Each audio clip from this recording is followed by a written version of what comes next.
Pelo sinal da Santa Cruz, livrai-nos Deus, nosso Senhor, dos nossos inimigos, em nome do Pai, do Filho e do Espírito Santo. Amém. Meu Senhor e meu Deus, creio firmemente que estás aqui, que me vês, que me ouves. Adoro-te com profunda reverência. Peço-te perdão dos meus pecados e graça para fazer com fruto este tempo de oração. Minha Mãe Imaculada, São José, meu Pai, Senhor, meu anjo da guarda, intercedei por mim.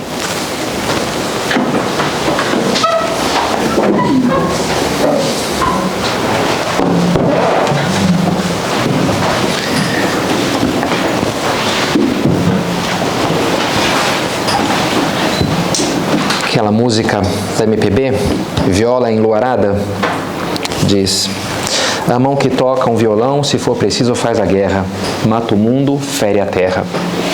A voz que canta uma canção, se for preciso, canta um hino, louva a morte.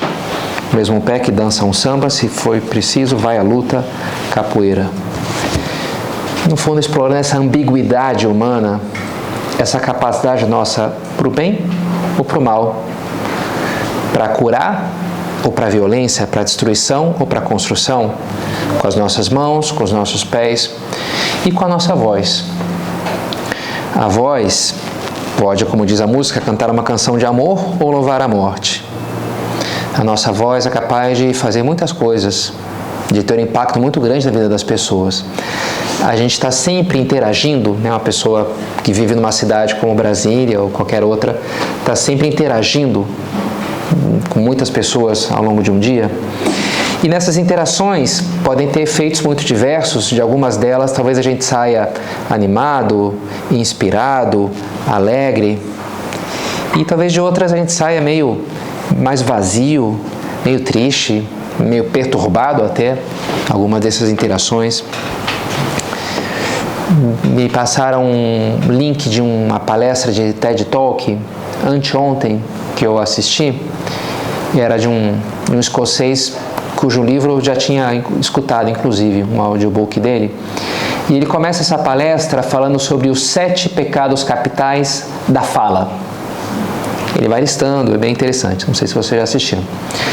E um deles ele diz: esse aqui é o esporte nacional do Reino Unido. Ele é escocês, está no Reino Unido, que é a reclamação. Ficar reclamando, né? Tem essa porcaria, essa droga, isso aqui. Isso é o esporte nacional. O que a gente mais faz aqui, nessas ilhas aqui, não é ficar reclamando de tudo. E achei interessante a coincidência, porque me lembrou uma vez que eu estava conversando com um primo meu, inclusive num barco no Rio de Janeiro, indo para as Ilhas Cagarras, umas ilhas que ficam em frente ali, Ipanema, Copacabana.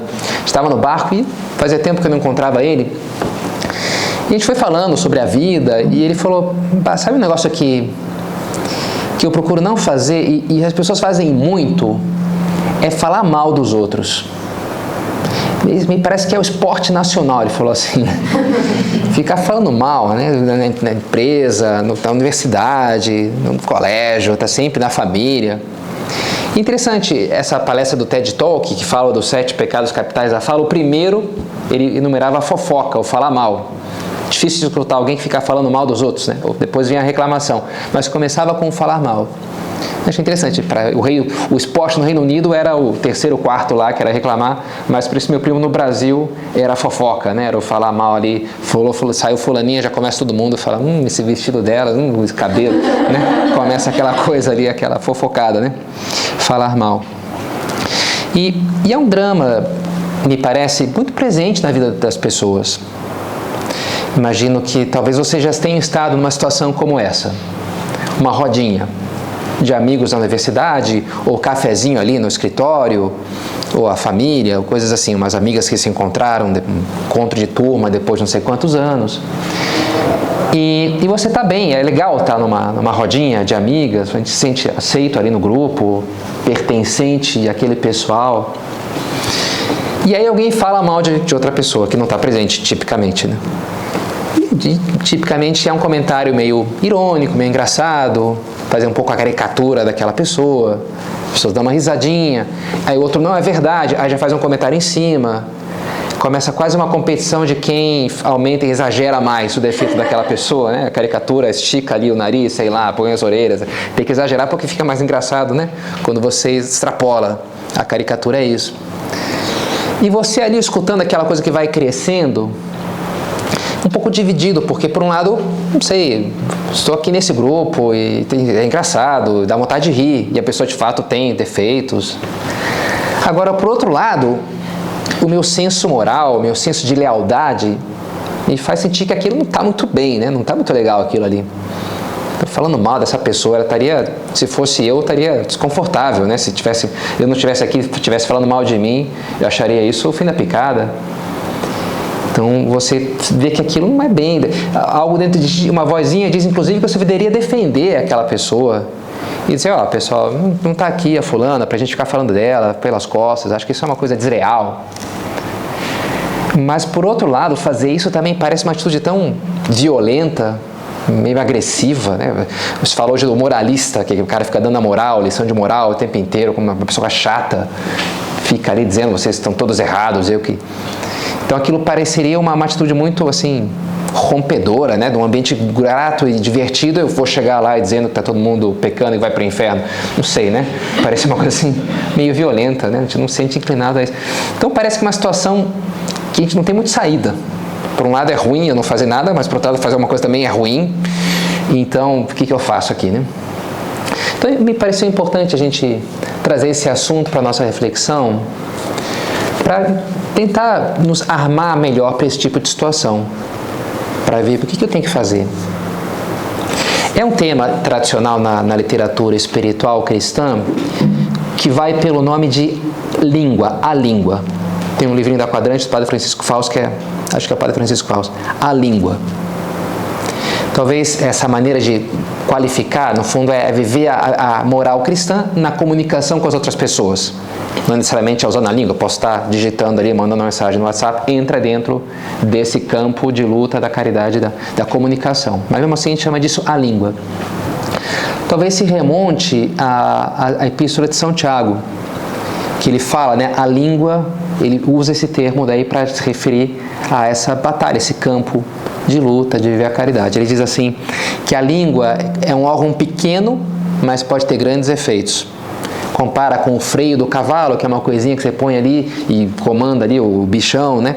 O leme do navio, que faz tudo ir para lá, tudo ir para cá. Um fogo pequeno que pode incendiar uma floresta. Todas as espécies de feras selvagens, de aves, de répteis e de peixes do mar se domam e têm sido domadas pela espécie humana. A língua, porém, nenhum homem a pode domar. Pô ali no seu lugar e fica quieto aqui. É um mal irrequieto, cheia de veneno mortífero. Com ela bendizemos o Senhor, nosso Pai, e com ela amaldiçoamos os homens feitos à semelhança de Deus. Bendigo a Deus e amaldiçoo os homens, filhos de Deus. De uma mesma boca procede a bênção e a maldição. Aqui a gente vê aquela mesma ambiguidade, né, da viola enluarada lá, da mão, do pé, a língua. E se a mão e o pé podem ferir o corpo, dar um pontapé em alguém, tem aquela historinha do Dom Camillo. Dom Camillo é um personagem da literatura italiana, é um padre, e tem livros meio cômicos, muito divertidos. E ele é uma época lá do comunismo na Itália, e a briga, então o arqui-inimigo dele é o prefeito, que é o Pepone. E o Pepone traz o filho para ser batizado, e o nome que ele quer pôr no filho é Lenin, ou Stalin, alguma coisa assim, né? Aí o Dom Camillo fica louco da vida, é um homem muito bom, mas meio bruto assim, né?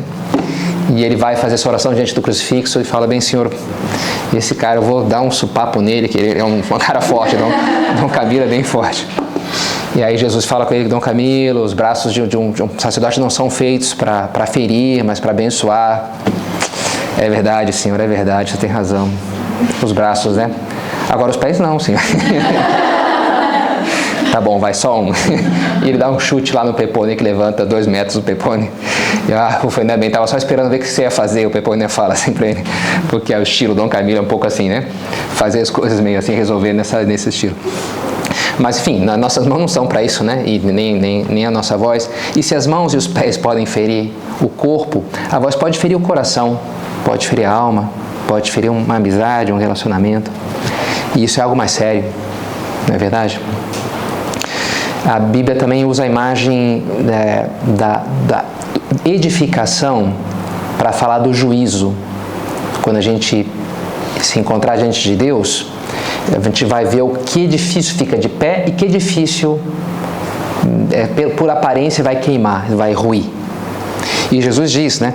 No dia do juízo, os homens prestarão contas de toda a palavra vã que tiveram proferido. É por tuas palavras que será justificado ou condenado. De uma maneira, a nossa palavra, que vai ser pedido conta no dia do juízo, toda palavra que a gente disser, então é um negócio muito sério, responsabilidade, né? A nossa palavra pode também construir ou destruir as coisas, as pessoas. E esse enfoque que eu queria dar nessa meditação. Pensar em concreto como a gente deve usar a nossa palavra, ou poderia usar de uma maneira ruim, para construir ou destruir o amor de uma pessoa por ela mesma, pelos outros e pela vida, por Deus, pela existência. Então, esses 3 âmbitos que eu queria explorar um pouquinho com vocês. A palavra como construtora ou destrutora. Primeiro isso, a própria pessoa. Eu posso ferir ou construir a imagem que ela tem, o amor dela por ela mesma, falar coisas que animam, que fortalecem, que aquecem ou que desalentam e machucam.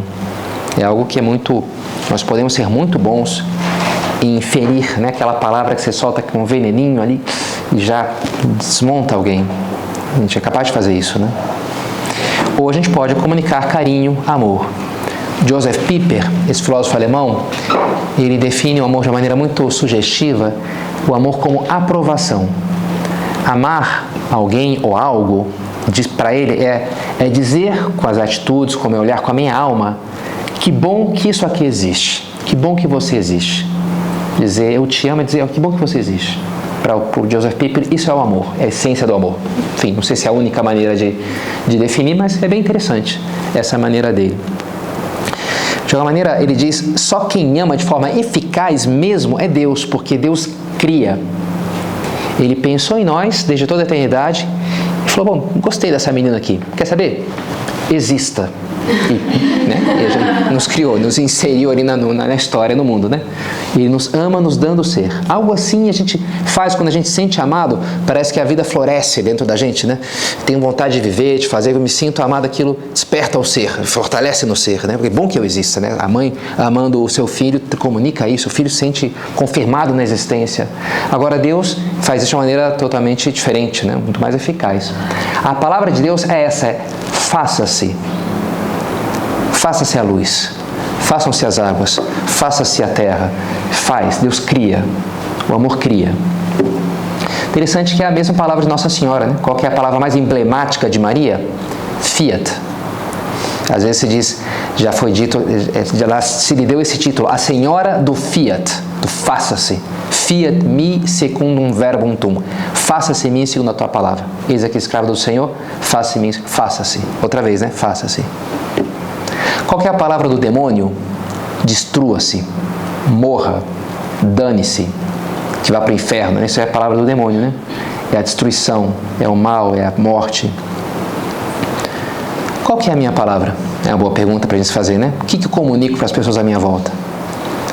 No fundo, o único que vale a pena comunicar é esse eu te amo. O único que realmente vale a pena falar para alguém é isso. Às vezes com essas palavras, às vezes com gestos, com um carinho, com uma atenção, com um olhar, com um sorriso. A gente está dizendo isso. Ou, quem sabe, está dizendo, eu te desprezo, eu te odeio, você não é importante para mim, você não conta para nada na minha vida. A gente está dizendo, né? Uma coisa ou outra. Com as palavras, com meus gestos, com as minhas expressões. Então é bom que a gente pense nisso para fazer o propósito de nunca ferir os outros. Não ferir. Às vezes podemos até estar indispostos com alguém, porque pela 20ª vez eu já falei que eu preciso, não sei o que, justo quando agora tá meu irmãozinho usando o banheiro ali, quando eu precisava sair correndo, a minha mãe que esqueceu outra vez, né, aquela minha amiga que divide aqui apartamento, eu já falei, olha, não era, vamos deixar assim, vamos combinar que o iogurte, sei lá, nessas coisas. E a pasta de dente, né? Então eu tô nervosa, tudo bem, a gente não tem como, sabe, não ficar bravo. Mas pelo menos vou lutar para não soltar aquela alfinetada, aquela vingançazinha, aquela punição, que eu vou achar a maneira de, se só reclamo, ela não vai dar bola. Então eu vou encontrar uma maneira de puxar ali, pegar pelo defeito, por eu sei que ela tem ali um complexo de não sei o que, de gordinha, então eu vou pegar por aí na minha irmã, porque eu sei que vai abalar ela profundamente, sei lá, né? Então a gente sabe, né, que cordinhas puxar ali para, né, perturbar. Eu não vou fazer isso, né? É importante, sabe, essa polidez. Na época que a gente vive, agora que começaram as campanhas, né, eleitorais, vem na cabeça a experiência das eleições presidenciais passadas, né? Tantos grupos no WhatsApp de famílias, né? Que, não sei, na minha família aconteceu, eu imagino que na de vocês terão essa experiência, né? Metade da família saiu do grupo, porque esses caras ficam postando esse negócio absurdo, defendendo esses caras. Pronto, né? Já rompeu ali. E tudo bem, sei lá, me parece a opinião do outro, me parece completamente absurda. Mas tudo bem, nem por isso deixa de ser meu primo, ou sei lá, o meu tio, né? Não é verdade? E não vou afastar a convivência pelas ideias políticas, por mais diferentes que sejam das minhas. Faz sentido, né? Então, pelo menos eu não vou ser a pessoa que vai ficar jogando madeira na fogueira. Uma pessoa no almoço hoje dizia, típico cara que tenta apagar o incêndio com gasolina. O cara joga ali, só explode, mas não é uma boa ideia, né? Não vou ser o cara da gasolina, entendeu? Talvez eu vou ser o cara dos panos quentes. Joga areia aqui, apaga esse negócio. Não precisa, deixa quieto. Ó, fulano, então, isso aqui está incomodando um pouco o outro, tem ideias um pouco diferentes. Olha, eu até penso que nem você. Mas, não sei, acho que vale a pena preservar a harmonia familiar nesse momento de polarização. Você não acha que vale a pena, gente? Quem sabe a gente cria um grupo, só aqui à parte, né? Petistas da família, bolsonaristas da família. E aí pronto, ali a gente desce a lenha, beleza. Mas aqui nesse grupo comum, quem sabe, né, vamos preservar um pouquinho, porque tu tem ideias diferentes, né? Eu também não concordo, mas vamos respeitar uns aos outros melhor, né? Cuidar das palavras. Cuidar, né? Interessante, uma vez uma história, um homem estava meio brigado com a esposa, ou estava bastante brigado. Essa coisa que vai se acumulando, né, de uma coisa em cima da outra, e vai ficando mais indisposto, e aí maltrata, e se sente maltratado, maltrata e troca, e a coisa vai ficar complicando. E ele chegou em casa, estacionou lá no prédio, e o carro da esposa, ele viu que estava meio batido, estava meio machucado. Ela tinha batido de alguma maneira. E aí, na hora veio uma das raivinhas que ele sentia dela, era dela ser copiloto, que é uma coisa meio desagradável, para algumas pessoas pelo menos, talvez para a maioria. Você está dirigindo e o cara do lado se nomear teu copiloto, né? Olha o carro, vai fechar, não sei o quê. Olha aí, tem que pegar aqui essa direita, hein? Tá, eu sei, eu chegar em casa, né? Eu faço esse caminho há 20 anos, deixa que eu dirijo, tá? Vamos combinar, quer você sentar aqui? Senão, deixa que eu dirijo e me deixa em paz, né? Às vezes vem um pouco essa reação, né? E a menina ali fazia isso, talvez sem se dar muita conta, ele estava louco da vida com aquele assunto. E aí viu que o carro batido dela, falou, bem, agora é a minha hora, né? Da minha vingança, de falar, cadê aí a pilota super cordial e prudente, super, né, que dirige super bem, que fica me dando indicações e depois, cadê? De quem que bateu o carro, né? Foi o meu, por acaso? Deu vontade de fazer isso. Mas o cara reagiu. Não vou fazer isso, né? Seria uma canalice, uma crueldade. Então ele chegou em casa, abriu a porta, já o barulho, já se escutava que ele chegou. Viu, ela não estava na sala, não estava não sei o que, estava na cozinha, ali fazendo um negócio ali, no fogão, não sei. E ela nem se virou. Você vê que ela estava tensa, já esperando o golpe, né? E ele vai chegar, quer ver que ele vai pegar no meu pé, que vai, né?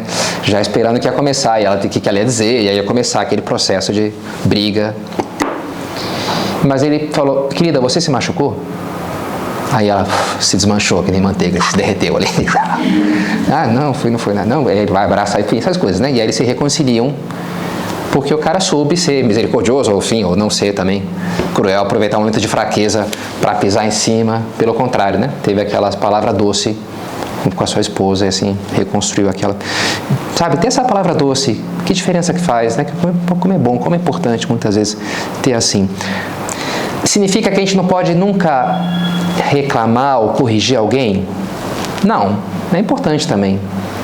Às vezes uma coisa não está bem, tem que ter esse diálogo num casal de uma maneira muito crítica, mas sei lá, o pai com o filho. Às vezes é importante isso também. Também outro pecado da época de eleições são os aduladores, né? Fica o político lá que fica, né, falando, é uma coisa meio hipócrita, meio falsa. Então, não sei, só para ficar amigo, para não ter problema. Então, eu faço de conta que isso aqui não me incomoda, que eu concordo com a atitude dessa pessoa, com essa desonestidade, com essa vida meio imoral que leva essa minha amiga, porque por um cálculo egoísta, no fundo, eu quero estar bem com as pessoas, não quero enfrentar ninguém.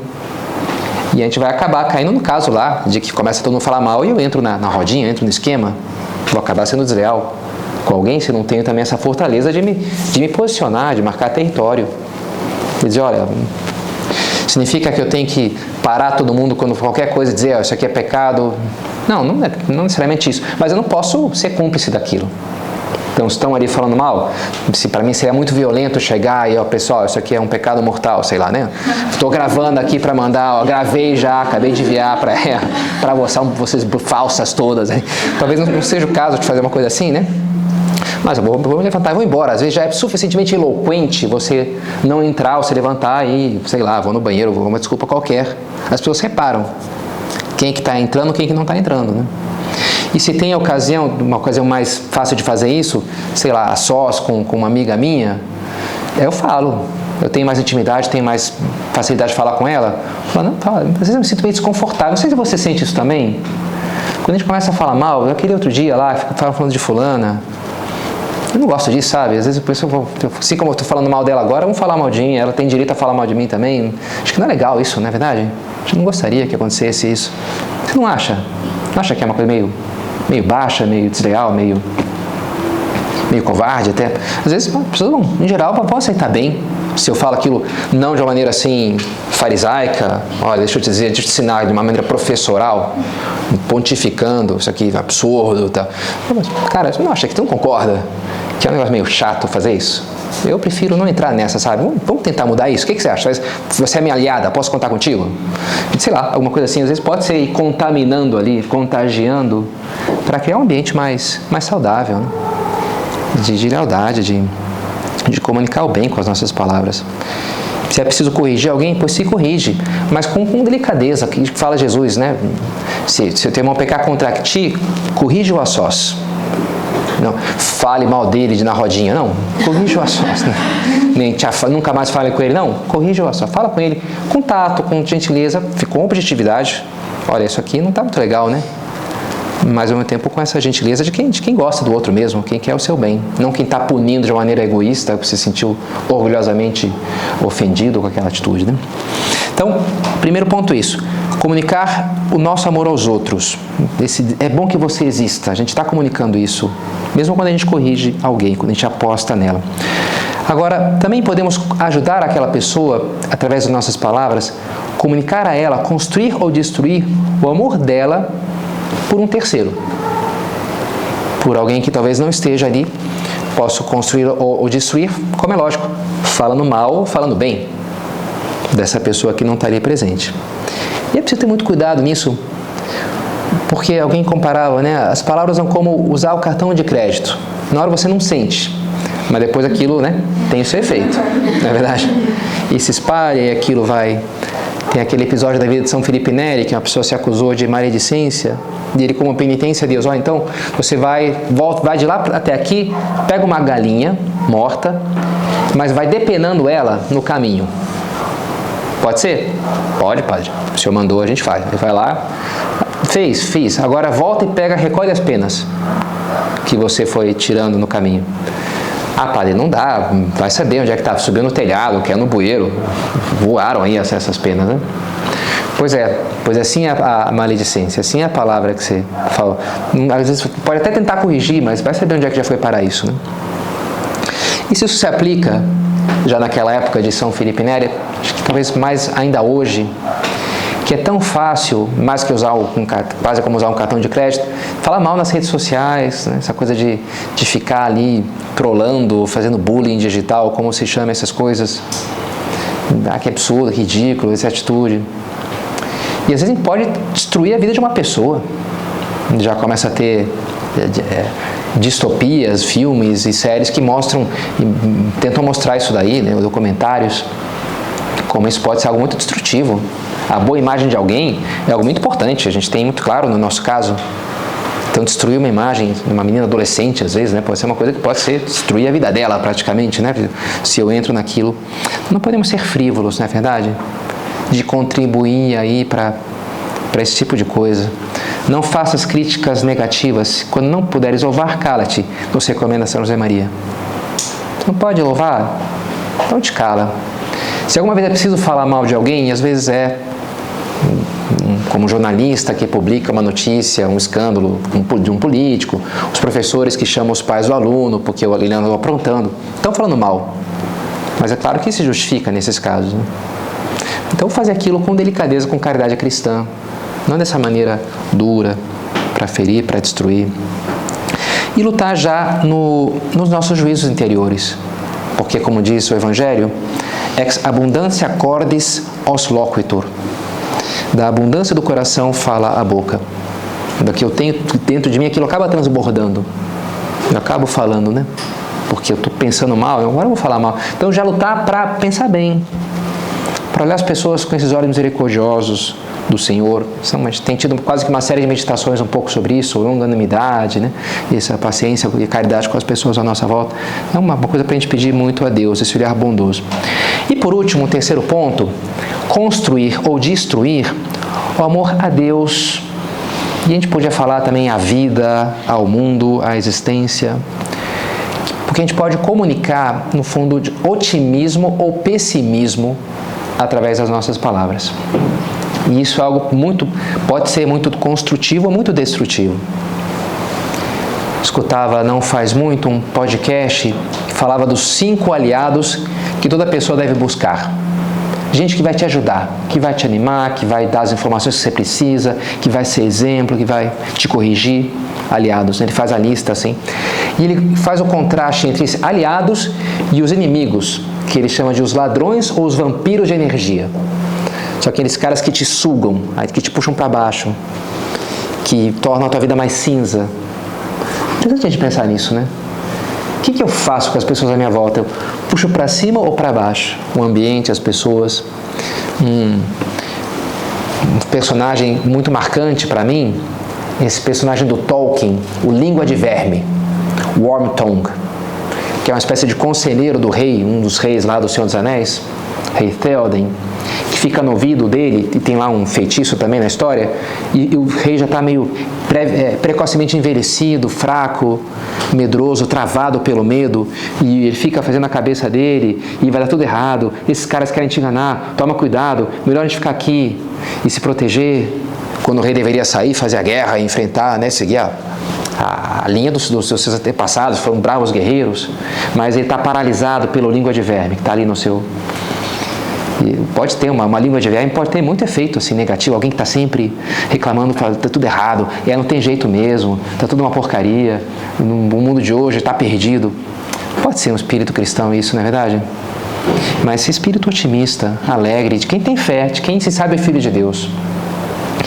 Que nossa palavra seja como aquilo que fala São Pedro, da palavra dos profetas, quasi lucerna lucendi in calidinoso loco, como uma lâmpada que brilha em um lugar escuro, até que desponte o dia e a estrela do amanhã.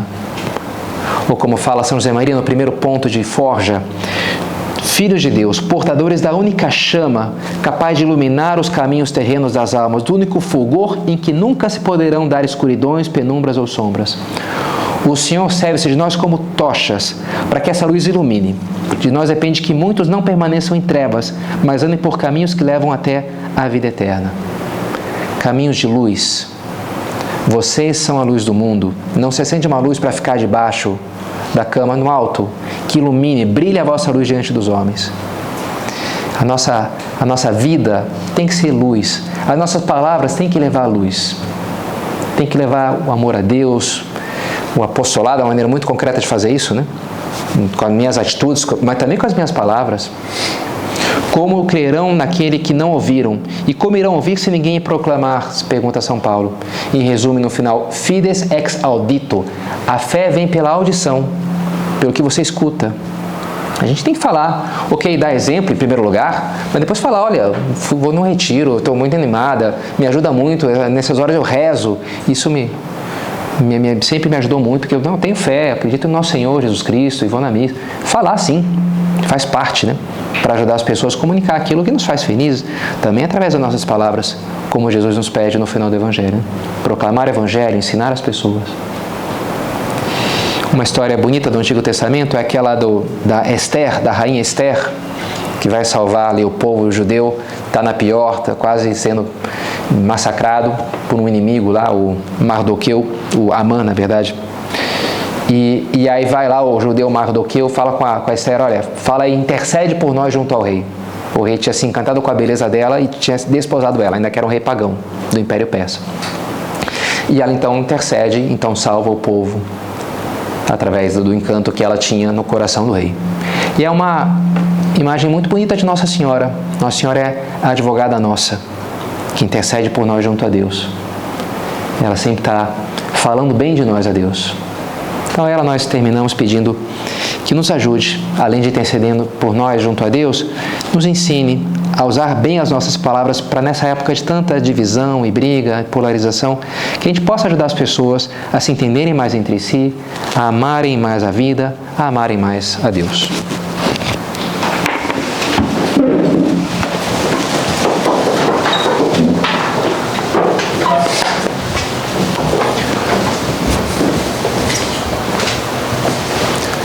Dou-te graças, meu Deus, pelos bons propósitos, afetos e inspirações que me comunicaste nessa meditação. Peço-te ajuda para os pôr em prática. Minha Mãe Imaculada, São José, meu Pai e Senhor, meu anjo da guarda, intercedei por mim.